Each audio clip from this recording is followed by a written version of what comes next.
You're listening to The Empowered Advocate, a podcast from Greensboro Pregnancy Care Center. Hey guys, welcome back to The Empowered Advocate. I'm Mary Holloman, your host, and today I'm here with Carter Mundy, our Associate Executive Director, and I'm excited about this episode because we're going to be talking a bit about how to defend the pro-life position. I've heard from a lot of you guys that you want some practical tools for how to engage people, maybe just people you meet on the street, but especially people you know and love in your life who may differ with you on the issue of abortion. So that's what we're going to cover today, and we're going to be talking about a tool called SLED. You may be familiar with it. It's a very practical tool, easy to remember for engaging with people. But first, we're going to start with the things that may make people a little uncomfortable about engaging on this topic at all. So, Carter, what are some maybe reasons you've heard people give for why they can't engage someone on abortion? Usually it's every reason imaginable, because how comfortable are we when we have to tell somebody that we think that they're wrong? So it's always going to be uncomfortable to approach somebody on this subject, no matter who they are, even if they're the most outgoing person. But I feel like the general ones you hear is that I don't know enough about pro-life issues or the pro-life subject. I don't know enough about gestational age and development of humans inside the womb. I don't want to offend anybody. You know, that's a big one, because everybody needs to like me. So that sounds like a personal pride issue, but anyway, that, you know, we can, some of these things are, I mean, I'm not sure that I believe myself. I'm afraid I'll sound stupid, stuff like that. They don't want to be written off as religious nuts. And that's usually what the pro-life argument gets boiled down to for some reason, as a political or a religious issue. Right. And it's not a science issue, or it's not a common sense issue or a logical, philosophical issue. So don't force your religion on me, that kind of thing. Yeah, that kind of, I mean, so there's all kinds of reasons why people might not want to share this, but I think it's funny too, because a lot of these reasons are the same reasons we use for not sharing the gospel.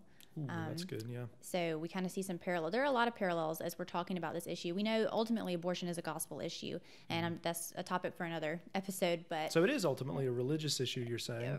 Yeah, ultimately. But what we're talking about today is a tool we can use to engage people who may not be Christians, who may not have any religious affiliation, but it really appeals to, it's a moral argument, ultimately, a moral argument, and it's a logical argument, and that is really difficult to argue with.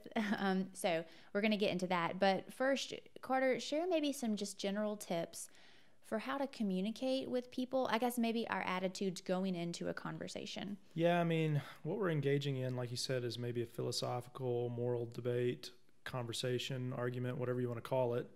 But what we want to always make sure to do is any apologetic situation or any kind of philosophical debate, you don't want to negate your argument by treating the other person in a way that is not consistent with what you're arguing for.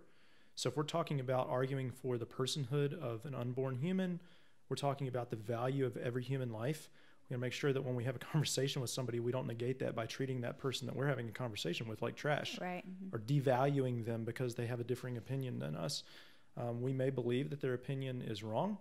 We may even believe that it's stupid or ignorant, you know, but we don't want to treat them like they have less value than we do just because we have a different view than them. I think that's the number one thing to think through. And then how you're engaging them is important as well, because if we don't have the guts to sit down with somebody in a face-to-face conversation, then yelling at them from Facebook or on social media, you know, in all caps, usually isn't very helpful in the conversation. So I think taking any kind of argument or debate like this off of social media is super helpful, even if that's just in like an email format. But I think the best and most successful way to argue and to win somebody over is to do it person to person. And that's very intimidating. But we do it all the time with people that we agree with. And maybe we do it all the time with people that we love that we disagree with. So why can't we do it with somebody like a neighbor that we know or a coworker, and have the conversation face to face and just approach it in a way, again, that we're for them, that we love them, we value them, and they know that. We communicate that to them, and then we have a face-to-face, one-on-one conversation or a small group conversation. Maybe it's us and two other people or two or three people in a conversation. That can also be helpful to alleviate some of the fears that we have. But I think it's important to do that and not to let some excuses like I don't know how, or I don't have the right tools, or, I don't have the right training to be an excuse for us. Mm-hmm. So, yeah. I think one thing we are combating too is there's this idea that people who are pro-life value the unborn over the woman or over born humans. Yeah. And what you're talking about, I think, applies to that perfectly. We need to show people that we care about all people. Mm-hmm. And that means also listening, I think, to the people we're talking to. Someone who's pro-choice, okay, tell me why. Tell me. Explain to me. I want to hear.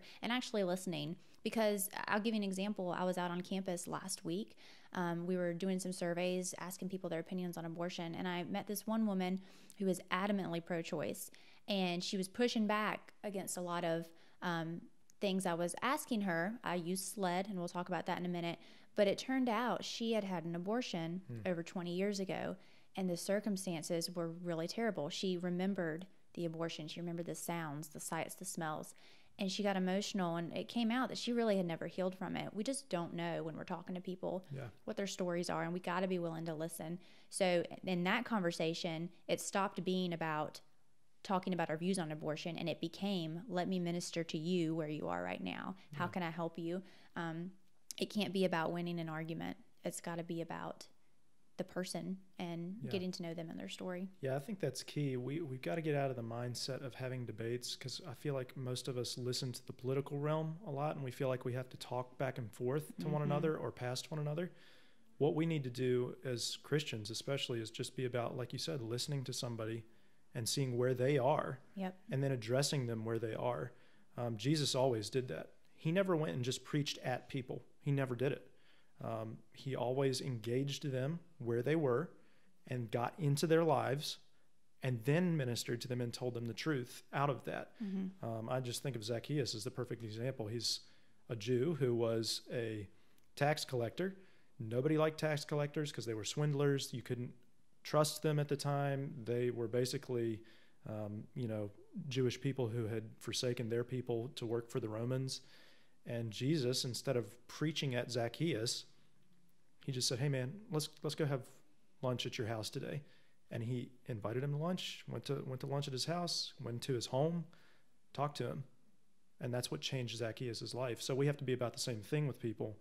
Like you said, we can't be just about winning an argument. We have to be about having a conversation. I think one of the tools that we teach here at the Pregnancy Center is very helpful for that too. We teach our peer advocates or anybody that's going to be ministering to clients how to reflectively listen. It's called reflective listening.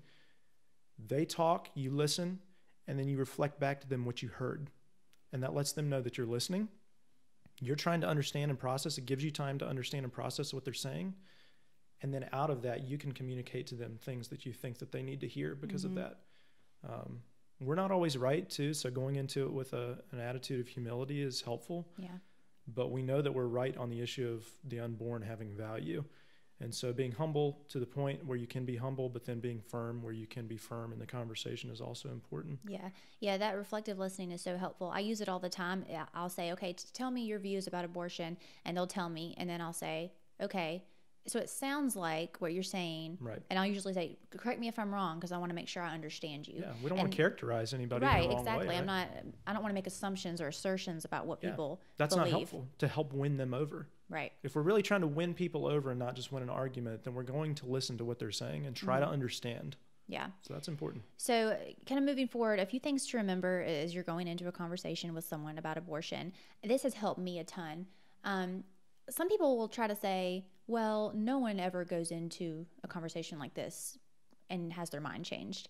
And I just think that's completely false. Yeah. People change their minds all the time about stuff. And so it's a really great opportunity just to present people with information and let them respond to it how they want, to help people be fully informed. And I always say, when I'm kind of talking to other people about this, I'll say, we want to put a pebble in their shoe. We want to make them a little just uncomfortable, make them walk kind of funny, because we're giving them information and a different way to think about it. Will people change their minds right away? Maybe not. But could we maybe plant a seed, give them something to think about that could later down the road lead to a changed mind? Absolutely. So that's kind of where we're coming from on this topic. And just like we already said, our goal is not to win arguments. Our goal is to present truth for the purpose of hopefully leading them to repentance to salvation. Mm-hmm. That's why we bother talking about this issue with anybody, because we know abortion is a gospel issue and we want to lead people to Christ. You have any other last minute tips for entering a conversation? I don't think so. I mean, I think it's just good to keep the attitude in mind, keep the value of the other person in mind, and be willing to enter in with humility. Because it is scary when you enter into somebody else's life, especially somebody you don't know that well. So maybe you need to get to know them first a little bit more. Mm-hmm. Even if the topic is broached at a surface level and it's just kind of mentioned in passing, you can always come back to it. Right. I mean, God's sovereign over all things. And so he knows what they need at the time that they need it. He knows what we need at the time that we need it. So I think just being able to say, okay, well, I know I'm not trying to save anybody here. I'm just trying to do what God has called me to do and love my neighbor. Mm-hmm. And I'm going to love them wherever they are and whatever way they need. And I'm going to try to speak truth to them so that it will change their mind on abortion, hopefully, but then maybe ultimately change their mind about who Jesus is. Yeah. So, the attitude is really important. Yeah. And it's exciting when you know someone you'll see again and again in a relationship. It's exciting to take those opportunities to present truth and just to see how God will work and to keep praying for that person. So I don't think we ought to discount the fact that we might need to be watching how God's going to change us too. Yeah, absolutely. Because God doesn't just use my Christian brothers and sisters to change my heart and to change my life to make me more like Christ. He uses every situation that I'm in. So that might be when I go and approach somebody that I don't know that well, or that I know is not a Christian, and we enter into a conversation, I might need to change in some ways. And I think that's really important for us as Christians to remember. We don't have all the answers. Mm-hmm. We do have the answer because we believe God has changed our hearts and changed our minds in such a way that we believe in the gospel. We believe the Bible. We believe the truth that he has revealed to humanity throughout history. But, I mean, I'm not always perfect and I'm not always right. I might have an attitude issue that I need to consider, or I might have a wrong view on something's not consistent. And so the only way that that's going to come out is if I talk to somebody about doing it. Yeah. So, yeah, well, it's just like with sharing the gospel. We talk at our church a lot about the best way to get more, quote, comfortable sharing the gospel. Do you ever get 100% comfortable? But it's doing it, going out and do it. Yeah. We can take classes all day long. We can listen to podcasts. We can read the books. We have to just go do it. And that includes talking to people about these issues. And like you said, it'll change us. We will get better at it. We will learn what works, what doesn't. Maybe I wasn't very considerate with that response. We've got to be willing to practice and evaluate ourselves honestly, and that only comes with just doing it.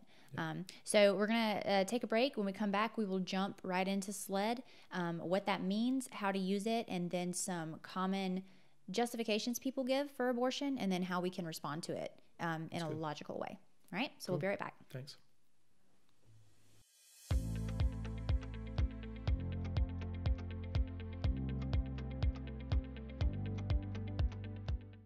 All right, we're back, and we're talking about how to defend the pro-life position in a way that's loving and compassionate, but also smart and logical. So we're talking about SLED. I've mentioned that several times. Carter, tell us, what does SLED mean? What does it stand for? Yeah, the guys at standtoreason.org came up with this acronym. It's very helpful to remember just 4 basic principles for arguing the pro-life view. And really, what it does is again, we're not trying to win the argument. We're just trying to reveal to somebody who's pro-abortion or pro-choice the holes that are in their argument and trying to get to the foundation of what it is. And so as you reflectively listen, these aren't things... So many people make this mistake. I think they're like, let me go through SLED with this person. Let me go through all 4 points. That's not the whole purpose of this exercise. What these 4 things do is give us principles so that as we reflectively listen, we can say, well, wait, what I'm hearing you say is X, Y, or Z. Here's my response to that and why you ought to really consider what you're saying. And it's usually one of these 4 issues. And that's why the guys at standtoreason.org came up with this.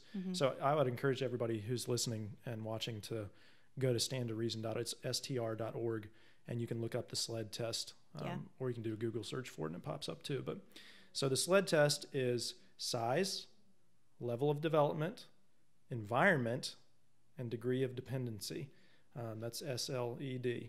So size. The concept is somebody's value, a person's value, a human's value cannot be predicated on their size, how big they are. That's logically inconsistent if that's the issue here. Just because they're the smallest form of human doesn't mean they lack value, because we could say that a toddler is smaller than a teenager, and a teenager is smaller than a full-grown adult, a mature adult. So where on that spectrum do we say size enters in as a method for determining someone's value? Right. Well, we can't, just because you have the first human, the smallest that they can be, doesn't mean that they're any less valuable than somebody who's fully mature and fully grown. So that is a logical inconsistency. Yeah. A question sometimes that I'll ask is, or can you tell me why size matters when determining the value of a human? Yeah. And that goes into what you're talking about. And every one of these SLED, it's rests on the foundation that science has shown us that from the moment of conception, a human being comes into existence. Mm-hmm. And some people will want to push back on that, but we have science on our side on that one. So and this really gets at the philosophical underpinnings of what they're talking about when they say that. The reason people want to just say, well, that's not the case. Life doesn't begin at conception. Well, what begins at conception? Yeah. So why do we use that as a measure at all if nothing begins? If nothing happens. Yeah. Obviously, some form of life is happening. Mm-hmm. And it's obviously human life, because we have a new human with its own DNA inside of a mother with different DNA. It's just it's the smallest form of human that we have. The same, and that bleeds into the second thing, which is the level of development. It's the smallest and the least developed human is that first human zygote where the sperm has met the egg and they've the chromosomes have come together on either side, and they've created a new DNA strand that then multiplies from there on out. That's the first level of development of a human. Why would life not begin at that moment for the human? When does it begin then after that? What's the measure for that? Because the more that we do, everybody's developing at some level until you're a full-grown, mature adult, and then you start to die, which is a different topic, but that's kind of depressing to talk about. But we're talking about development all the way up through. So where on that spectrum of development does somebody then start to have value? Because again, we could go to the toddler and say the toddler is much less developed than a teenager who's less developed than a mature adult. So why would we apply that logic to the unborn and say, well, they don't have value when they're least developed? Just because they're a one-cell human means that they have less value. That doesn't make any sense. Yeah. Just because they're less developed doesn't impact their value. And one of the ways we hear that justification a lot, people usually don't say, well, the level of development is less. What they'll say is, oh, well, abortions are fine in the first trimester, earlier on. Right. Baby can't feel pain. There's not brain waves yet. They don't know they exist. That's a level of development argument. Right. And so we need to be able to identify that and ask people, well, why does that matter? Yeah. Why is it important? Why is it important? Yeah. What we tend to do when we engage people on this topic is we go on the defense and we don't ask the people we're talking to explain themselves. Right. We don't challenge them. We just accept it. When in reality, there's a lot of holes, like you mentioned, in this pro-abortion position that we just need to ask people to explain themselves and give them a chance to do that, and then hopefully kind of reveal. Yeah, I've never understood that argument. I mean, I listened to a guy on a podcast that he's he's more liberal in his political leanings, maybe not as far left as a lot of people are today on the left side of things. But he said he's begrudgingly pro-choice, and the reason is because it's a personal argument. He knows people who've had abortions. It's very personal to him. He loves those people. He doesn't want to tell them that they're wrong in what they did, but he always goes to, well, science unequivocally tells us that a fetus cannot feel pain prior to 20 weeks. At least it tells us that. And we're like, well, no, it can't unequivocally tell us that, because we're learning more and more about what goes on in human development in the womb every day, every week. So that might get bumped back. Yeah. And even so, why does it matter? But why does that matter in the whole scheme of things? What does their level of development, whether they've developed pain neurons, what does that have to do with their value? Because again, if we're talking about the value of the person and every person having value, then the level of development doesn't matter. Right, exactly. And what you'll notice that Carter's done a couple of times for these first letters is we've kind of brought in this toddler, this example of a toddler. And one thing that the guys at Stand to Reason say is trot out the toddler, kind of keep a toddler in your hip pocket. And the reason is a really good example. You can use that toddler to make a comparative example because everyone knows a toddler. Everyone can identify with a little child, and we all have a soft spot for little people. So it makes it more real, the questions we're asking. So we have size. S is size, L level of development. What's next? E is environment, which actually what you're saying about the toddler leads to talking about the environment, because we don't value people based on where they are. Right. How does them being in the womb change their value? It doesn't. It's absurd to say that somebody's environment changed. The way that the guys at Stand to Reason will say it is that 7-inch journey cannot make that much of a difference between somebody who's valueless and then somebody who has value. And so to use the infant or the toddler to say, look, this person has value. They're outside of the womb, but just a few weeks before they're inside the womb. So how does their environment impact their value? Right. I mean, you could talk about how absurd it would be to apply that to any other person. Just because an astronaut is up in space in a different environment than we are right now doesn't mean they have any less value. Or just because somebody is in a cave spelunking inside the earth doesn't mean they have any less value than we do now. So why would we apply that to somebody in the womb? Well, even think about, our medical technology is so advanced now. There are surgeries done where unborn children are removed from the womb and there's issues connected, or issues that are corrected and then put back in the womb. So are we saying that when they were taken out, they were human, but when we put them back in, they're not anymore? But then why are we doing corrective surgeries on them if they weren't human? Exactly, it's just, and those are questions we need to be able to ask when people bring up that argument. You kind of get into like some viability arguments here too. Like, in some states, the level of viability, the age of viability is what, like maybe 24 weeks, whereas in others, it might be 22 weeks. So are we saying, depending on the location, the state you're in, they're suddenly human, but you go to a state where viability is a different, you know what I mean? The question of if they can survive outside the womb. Right. Yeah. Does that somehow mean that they have value just because they can? Right. Well, how does that impact the value of somebody's life? And that actually leads into the fourth thing, the degree of dependency, because that's kind of a dependency issue. If they're not as dependent on their mother, then does that somehow mean that they have more value? Well, again, we can trot out the toddler or the infant and say, they're almost completely dependent on their mother still. So what does that have to do with their value? It doesn't. Just because they're dependent inside the womb doesn't mean that they are less valuable than when they come outside the womb and they're still dependent at some level. Because you can apply that. And this is the conversation. This is probably the biggest issue that I'm seeing right now, because the viability is one, I think, that lends itself to this. Talking about Down syndrome or anybody with any kind of mental or physical disabilities, talking about older people, as they get older and they're more dependent, their burden. They become, so the elderly, talking about that and talking about euthanasia and all these different issues, that's being applied in multiple areas. And people are saying, well, just because they are more of a burden on society or more of a burden on individuals and families, they don't deserve to live. And it's like, whoa. Who gets to determine that? Who determines when it's appropriate to let someone live or not? I don't think that's up to us, because we wouldn't want that happening. I get in a bad car accident, I'm in a coma, and I'm saying, well, if I'm a burden on somebody, just go ahead and put me down. No, that has nothing to do with my value. Humans are valuable, and so we want to save people's lives no matter how dependent they are. Right. But this is the one that I think is getting skewed the most, especially with the disabilities and the elderly conversation mixed in. Right.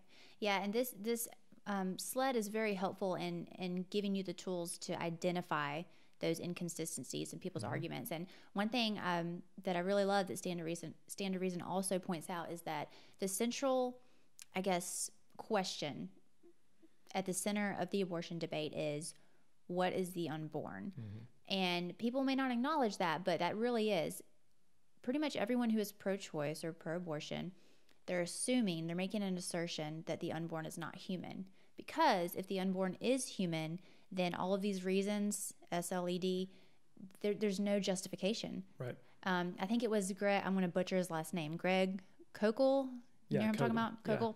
Yeah. He, I'll butcher his quote, but he basically said, if the unborn is not human, then there's no justification necessary for abortion. Sure. But if the unborn is human, then no justification is acceptable. Right. There's no good reason to abort. What's scary, though, about this degree of dependency conversation is that people are assenting to a lot of times that this is a human life. Mm-hmm. But that's why they're saying even the elderly, we don't value them as much because they don't contribute to society anymore, right. And so euthanasia is appropriate. And that's what makes this one alarming in a conversation. And when you're talking to somebody and they're kind of espousing this view in some way, shape, or form, whether it's the viability issue or whether it's talking about whether they contribute to society or how their quality of life, the quality of life talk is one of these. Mm-hmm. So I think of one of the arguments that people are making is to say, well, if they're going to be born into a poor situation, if their situation is going to be terrible and they're not going to have somebody to take care of them, that's a degree of dependency right. conversation, then we ought to just be able to kill them, is basically what they're saying. And so I've heard several people just coming out and saying, hey, I was born into a poor situation and I had abusive parents, but you're basically saying I would have been better off dead mm-hmm. because I wasn't born into, the most ideal of situations. Right. That gets really arrogant at that point. And I think when somebody espouses that kind of argument, you can really point out and say, whoa, you're basically saying that somebody who is a human being that has value is better off dead mm-hmm. just because they're more dependent or because they're not going to be born into a good circumstance or something. That doesn't sound right to me. And I think the good news is that most people that we talk to don't really believe that. They're just parroting the arguments they've heard. Honestly, right. There are some people who believe, if someone's not contributing to society, we need to get rid of them. But thankfully, those are in the minority. And when you do meet someone who has that viewpoint, it is really okay to say, we're probably never going to agree on this then. And, sometimes like I said, we're not trying to win arguments. We're trying to present, valid. That can lead into presenting the truth, though, because maybe they don't value other people because they've never felt valuable themselves. Mm-hmm. And nobody's ever said you're valuable. They don't have that view that humans are valuable inherently, mm-hmm. which, again, I think that's kind of a sad view to have because you don't even value yourself in your own life. And what you could do is just speak truth over them by saying, man, you're valuable. Absolutely. I love you. You have worth because you're a human being made in God's image. And that can lead into a gospel conversation just right there, talking about how much God values us. Yeah, we were out on campus several weeks ago, and I was talking to this one guy who came out after talking for several minutes. He is an atheist, and he was very adamantly pro-abortion. And basically, he believed abortion was fine for at any point throughout pregnancy, ultimately. And finally, he said, and it really just kind of rocked me. He said, you know what? We're all just animals. There's no reason we're here. So what does it matter? And that was really the core issue. The core issue was that he didn't believe life mattered and that any of us mattered. He didn't believe he had purpose. And so talk about Russ Moore's thing on that. Oh yeah. Russell Moore, at the ERLC, sorry about that, guys. Russell Moore at the ERLC conference, he said something that really resounded with me. He said, man is not a machine. Man is a mystery. And he was talking about how in our culture now, we tend to, our culture is really dominated by machinery. Everything's digital, online, whatever, self-checkout lines, and all that is fine. I'm not speaking out against it. But he was saying, those of us who are introverts, it's very helpful. Right, yeah. But what he was saying was that we've started to apply that concept to people. And like with unborn children, we'll just abort and try again. If there's a disability, abort and try again, as if humans are baby-making machines and they're all the same. Yeah. When in reality, every human is made in God's image and is unique and has value. SLED, size, level of development, environment, and degree of dependency. We'll take a short break, and then when we come back, we will address some of the typical justifications people give for abortion and how we might respond to that in a real situation. All right, so we'll be right back. Good.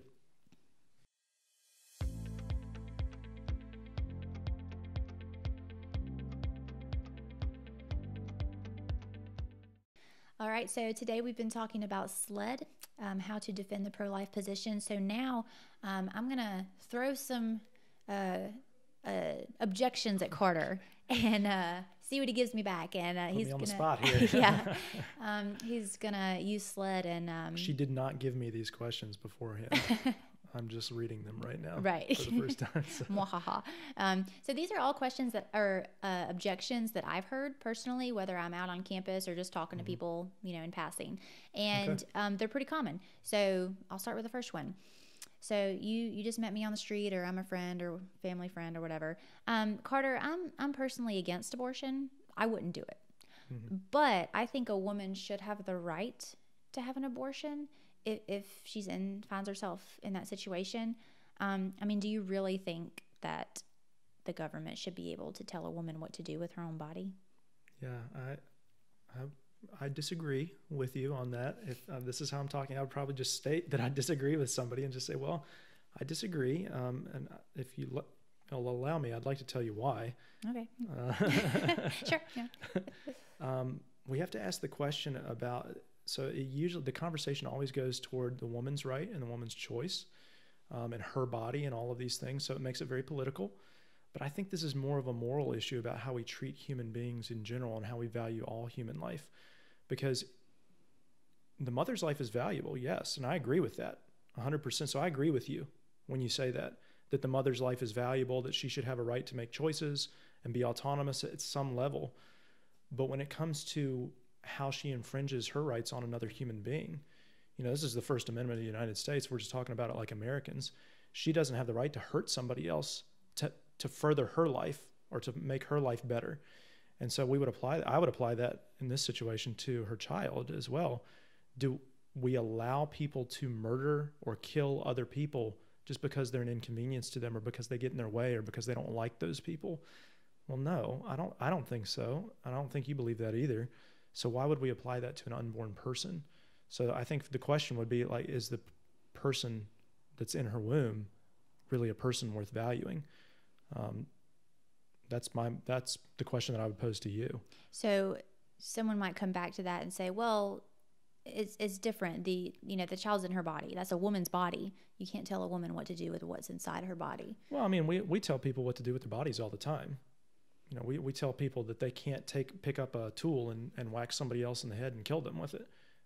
We're controlling their actions. Mm-hmm. So we can tell people how to act and how not to act when it's appropriate to protect human life. We do that with the speed limit. You can't just drive however fast you want out here because of safety issues. And we tell people to do that in their car with seatbelts, even. Yeah, you need to wear a seatbelt. No, you cannot text and drive. These are rules that we tell people. Yeah, we can the government can tell you what to do when it's protecting other human life.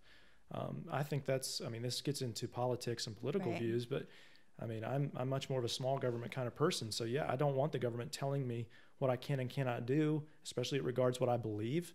But when it comes to safety of other human beings, yeah, I want the government telling people they can't just come into my house at night and murder me. Yeah. That there are legal ramifications for that. And so we would apply that in this case to the unborn. If the unborn is a human being, then yes, they do have rights that we should be protecting. Mm-hmm. They're the most discriminated against human category of person that's out there, maybe in all of human history. And I know that's a big statement talking about that as an American when we have slavery in our history. Yeah. But when you just look at the numbers, 42 million people worldwide last year in 2018, 42 million people lost their lives in their mother's womb.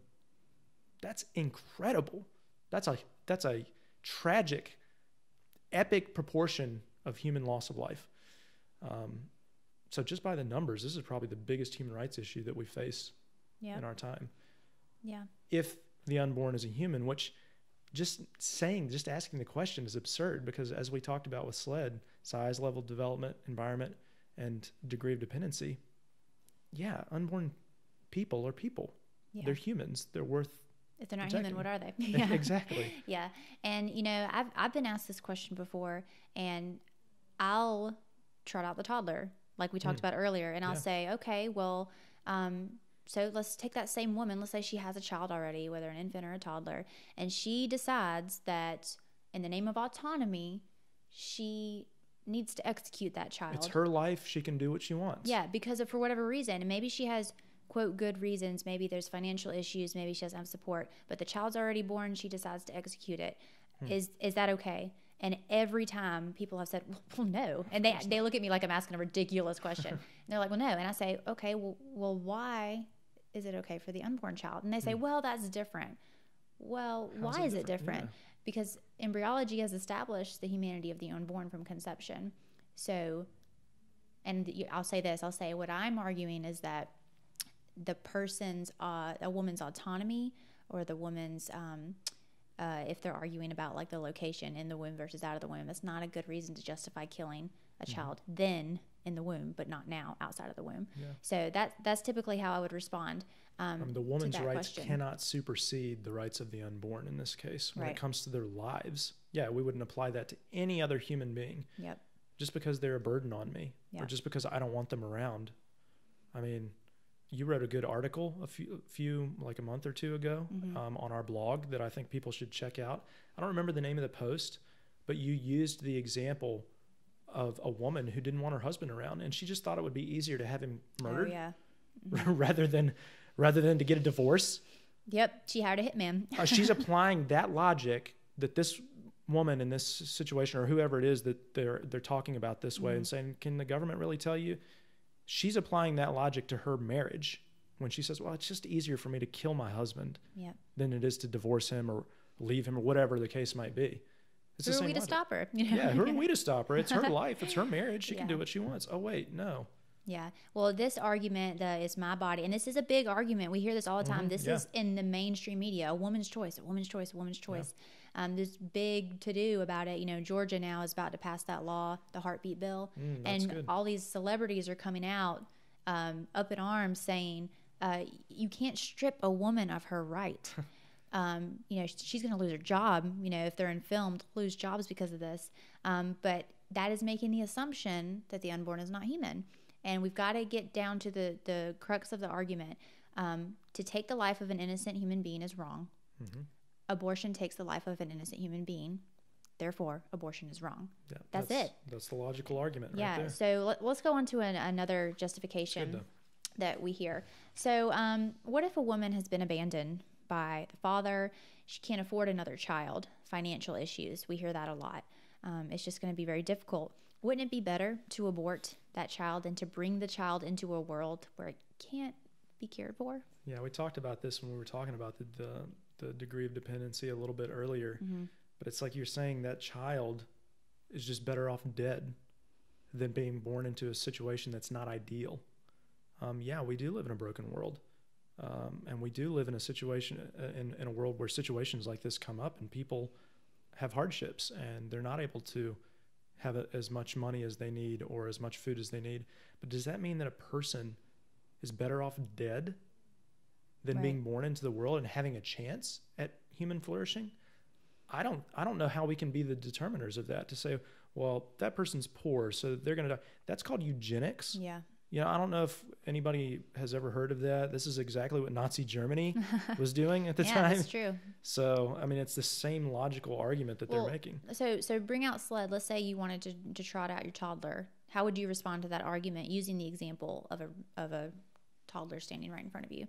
So someone says, well, I have financial issues. The father's not around. I need to abort.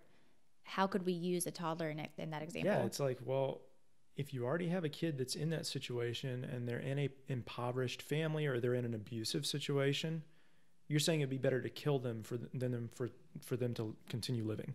Right. You know, that's absurd. Nobody would make the argument that, well, the toddler's being abused and so we ought to kill them.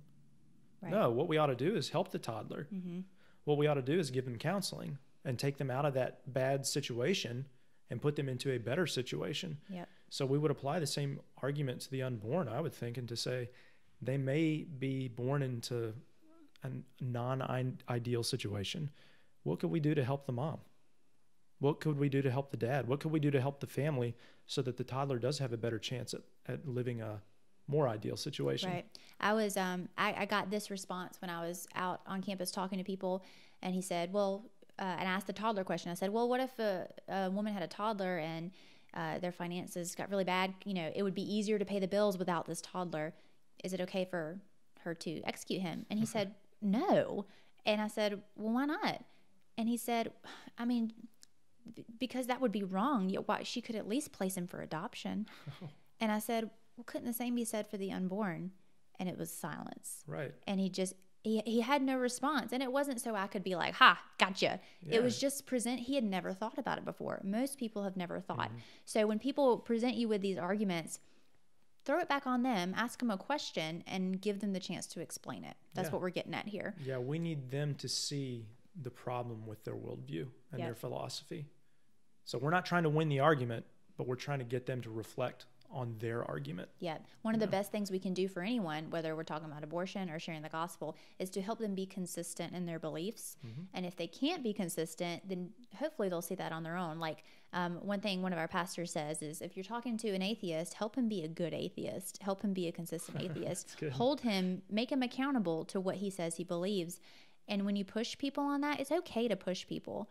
Not be rude, but it's okay to challenge people a little bit and just ask them, hey, give a reason for this thing you've based your life on, and a lot of people can't. Yeah, so, especially when it comes to whether you value somebody or not, or whether a person is valuable. Because I've heard that before. I've had a friend I argued into a corner one time. This is when I was in college, and I was a little bit more aggressive perhaps than I should have been. Right. But we had the exact same conversation, and he, at the end of the conversation, he was like, yeah, you're right. I don't value human life. I think everybody should be able to kill anybody that they want to. And it's like, okay, man, well, I know you don't believe that. Mm-hmm. So what you're saying is unlivable. Right. Because you don't live that way right now. But right. Yeah, we just got to challenge people. Okay, let's do another question or justification. Doing good? Yeah, we're doing fine. Okay, we got time for a few more questions here. Right. So someone might say, I've heard someone say to me before, I'm against abortion except for in rape or incest. This is actually a big one. Except for in cases of rape or incest. Do you really think a woman should be forced to have a child and be punished for a crime committed against her? And I'll just preface this by saying, a lot of the times what we want to come back with on this is, well, did you know that actually less than 1% of abortions are rape? Don't respond with that. Like, that's not helpful. What we do need to start off with is to respond and say, you know what? I just want to say we both agree on the fact that rape and incest are always wrong. Yeah. Always terrible. Wrong. It's a crime, and we agree on that. Yeah. So find that common ground. Don't go with guns blazing. A lot of abortions aren't rape. That's not helpful. So Carter, with that preface, how might you respond? Yeah, I mean, that's actually exactly what I was going to say. To say, well, yeah, I mean, rape and incest are just egregious. They're something that we should never celebrate or be happy about, and we always need to find help for the one who's been a victim of that. So that they're no longer a victim, so that they don't have a victim mentality. They don't live out of that identity, because that can be soul crushing for the rest of your life to feel like you have been victimized and there's no help for you. So I think we need to first of all make sure that people who've been raped, no matter what situation that's in, whether it's incestuous or somebody else from outside, we need to make sure that they find help. But I don't know that abortion would be the answer for them, because abortion doesn't just erase the problem. It doesn't just do away with the issue and make it seem like it never happened. It will have happened. Yep. And so to do something else on top of that, that's going to be another traumatic experience. So you've had a trauma. You don't want to compound your trauma by adding another traumatic experience on top of that. And that's what abortion is. Mm-hmm. It's traumatic for women who go through it. Most of the time, they can hear the sounds. They can hear the screams of their babies in the future. They have emotional, psychological, and in a lot of cases, spiritual issues that come out of that. So I would say that it's bad that somebody was raped, but you don't want to make it worse by having an abortion on top of that. That's just from the mother's perspective. But then we also have to ask the question, it goes back to, was the unborn valuable? Is it morally right? Yeah. Is the unborn a human being? Because whether or not they're a human being will determine whether or not we should believe abortion's right in any case. Yeah. So you can always go back to that as well and say, well, it was horrible that she was raped, but man, does that mean that we ought to punish the child and just kill them? Exactly. A lot of times what I'll ask is, I'll do the toddler thing again. I'll say, okay, well, let's say that a woman who was raped, she did give birth and she has this toddler now. Would it be right to execute that toddler because of what his father did, but because of the crimes of his father? Yeah. Every time I've ever asked that question, people say no. I'm like, well, why not? Well, because that's a toddler. That's a little person. They'll say it, and okay, so why is it okay to do it for the unborn child? That's what we always want to get back to. Don't get sucked into well, if then, what about this scenario? Just get to the crux of the issue. Yeah, get to the core. Yeah, pull out your toddler, your infant, draw a comparison, and then ask, why is it any different? Because when we get down to it, then you can always, I think it's good to be able to sum up the pro-life position in maybe like 30 seconds.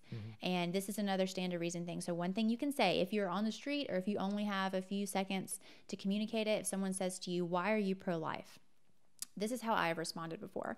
I'll say, I am pro-life because the science of embryology establishes and it shows us that from the moment of conception, a unique, whole, and living individual has come into being.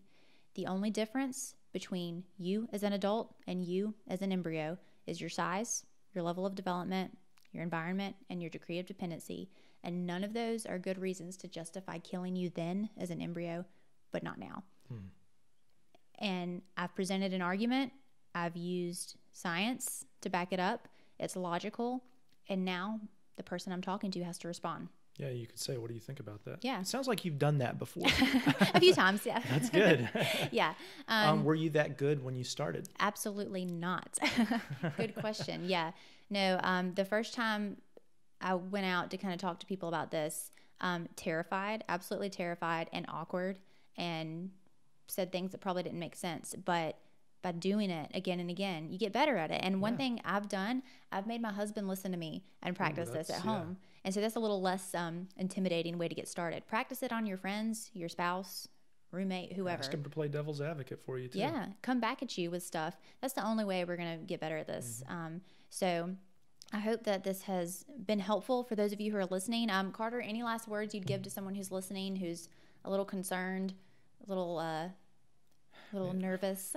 Just, if we really value human life, there's multiple reasons why we tend to make excuses for things like this and not doing it. We've already covered a lot of the excuses, but some of it was, not having the training, not knowing how to say things. Some of it's like not having somebody to follow, like a model that we can follow, because we don't know anybody that does this. Some of it's the opportunity. We say we don't have the opportunities to. You can make those excuses, but there's always opportunities. You can make opportunities. There's always people that you can look at to follow. Yep. There's always trainings that you can, like listening to the podcast today can be helpful. But the biggest one that everybody uses as an excuse is the motivation piece. They're always like, well, I'm motivated, but I just don't have these. No, if you're making the excuse and saying, I have all these reasons that I'm not going to be able to do this, then you actually don't have the right motivation. And I think that's the parting words that I would leave to people, is to say, number one, if you're just pro-life and you're not sure about being a Christian, you're not sure you're a Christian, you need to be motivated by the fact that all humans have value. And if people have value, then this is one of the most important conversations that you're going to have with somebody. Yep. Anybody. Whether it's your neighbor, whether it's your coworker, or whether it's the doctor that you have. Because I want to make sure that the doctors that take care of me and my family and my children, that they have the same view of the value of human life that I do. Yeah. Because if they don't value my children, then I don't want them taking care of my children. So this is a very important conversation. You ought to at least be motivated by the fact that humans are valuable. But for Christians, we ought to be motivated by the fact that God valued us so much that he stepped down out of his perfect relationship with himself into a broken world where we've rebelled and we constantly tell God we reject God and his design for us. He's valued us so much that he overcame that for us. And I think that as Christians, we ought to be motivated by that gospel message, that knowing that he has valued us so much, we ought to value other people enough to tell them when they're wrong and to tell them and to show them. And then we also ought to value the unborn enough in that situation to fight for them in the right ways. Again, fighting with compassion, with love, with logic and reason, but fighting nonetheless and doing it as hard as we can, because I think we're going to all look back on this time in human history, hopefully not too long from now, and say those who were on the pro-choice, pro-abortion side of things, they're going to be lumped in with the Nazis of Germany. Yeah, they're going to be lumped in with the South and the people who owned slaves at the time. And we're going to see this is going to turn around, I hope. Yeah. So. Yeah. As a Christian, I'll just say, for anyone who's a Christian, abortion, we should take it very personally, because all people are made in God's image, and every child that's conceived, that's born, is meant to display God's image. It's like a megaphone to the rest of the world. And so when a child is aborted, it's an affront to God and his nature. we got to take that personally. If we're not bothered by it, we need to ask ourselves why. Yeah, I think that's important. Yeah, absolutely. Well, if you're listening, if you're in Greensboro, we encourage you to get involved here at the Pregnancy Center.